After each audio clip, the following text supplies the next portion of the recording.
कल सदन में सरकार की तरफ से कहा गया कि मुख्य चुनाव आयुक्त ज्ञानेश कुमार की निष्पक्षता और कुशलता के चलते, उनके बेहतर चुनाव संचालन के चलते अंतर्राष्ट्रीय स्तर पर चुनाव की जो कमेटी है, चुनाव से संबंधित कमेटी, उसका चेयरपर्सन बनाया गया। सदन को गुमराह न किया जाए।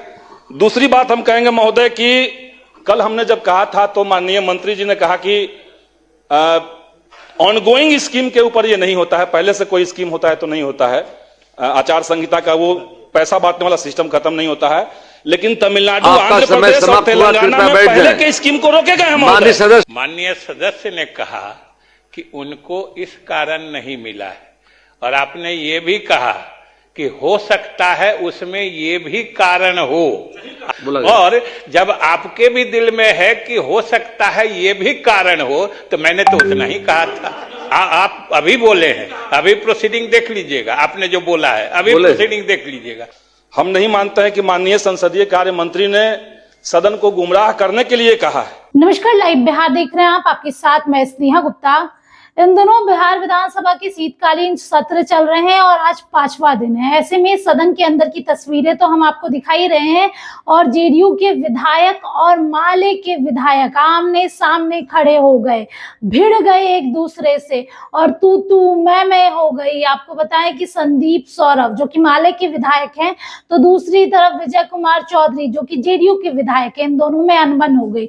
दरअसल संदीप सौरभ समस्याएं बता रहे थे और बता रहे थे कि आखिरकार सदन में जो बातें रखी गई वो गलत है और धरातल की सच्चाई कुछ और है। इस पर विजय कुमार चौधरी जो है वो भड़क गए। क्या माहौल था सदन का, पहले आप इस वीडियो पर नजर डालिए। एक बात कहना चाहेंगे, कल सदन में सरकार की तरफ से कहा गया कि मुख्य चुनाव आयुक्त ज्ञानेश कुमार की निष्पक्षता और कुशलता के चलते, उनके बेहतर चुनाव संचालन के चलते अंतर्राष्ट्रीय स्तर पर चुनाव की जो कमेटी है, चुनाव से संबंधित कमेटी, उसका चेयरपर्सन बनाया गया। हम नहीं मानते हैं कि माननीय संसदीय कार्य मंत्री ने सदन को गुमराह करने के लिए कहा है। संभव है कि यह संगत का भी असर हो। जैसे G20 जब भारत में हुआ तो कहा गया कि सरकार ने आयोजन करवाया। हम कहेंगे महोदय कि यह सिंपल एक प्रैक्टिस है, एक रोटेशन के तहत 2026 में भारत को मिलना था। ठीक वैसे ही जैसे आगे चल करके 2033 में वो किसी और देश को मिलना है, ट्यूनीशिया को मिलना है, वो अभी से तय है। तो सदन को गुमराह न किया जाए। दूसरी बात हम कहेंगे महोदय कि कल हमने जब कहा था तो माननीय मंत्री जी ने कहा कि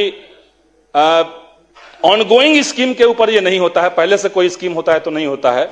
आचार संहिता का वो पैसा बांटने वाला सिस्टम खत्म नहीं होता है, लेकिन तमिलनाडु, आंध्र प्रदेश और तेलंगाना में पहले के स्कीम को रोके गए हैं सदस्य। तो सदन को गुमराह न किया जाए, ये हम कहेंगे महोदय। श्री अजय कुमार जी, के पास कम समय है, थोड़ा संरक्षण दिया जाए महोदय। प्लीज बैठिए, समय समाप्त। आपको प्लीज बोला जाए। हम पॉइंट ऑफ क्लैरिफिकेशन पे, माननीय सदस्य ने कहा कि उनको इस कारण नहीं मिला है, और आपने ये भी कहा कि हो सकता है उसमें ये भी कारण हो। आप अभी बोले हैं, अभी प्रोसीडिंग देख लीजिएगा, आपने जो बोला है अभी प्रोसीडिंग देख लीजिएगा। और जब आपके भी दिल में है कि हो सकता है ये भी कारण हो, तो मैंने तो उतना ही कहा था। धन्यवाद। माननीय सदस्य श्री अजय कुमार जी, प्लीज सर बैठे बैठे मत बोलिए भैया। माननीय अध्यक्ष महोदय, तो सुना आपने क्या कुछ कहा विजय कुमार चौधरी और संदीप सौरभ ने। इन दोनों के बीच की भिड़न आपको दिखा रहे थे। अब देखना होगा इन दोनों के बीच की भिड़न के बाद आगे क्या कुछ होता है। आप बने रहिए हमारे साथ, तब तक के लिए बहुत बहुत शुक्रिया।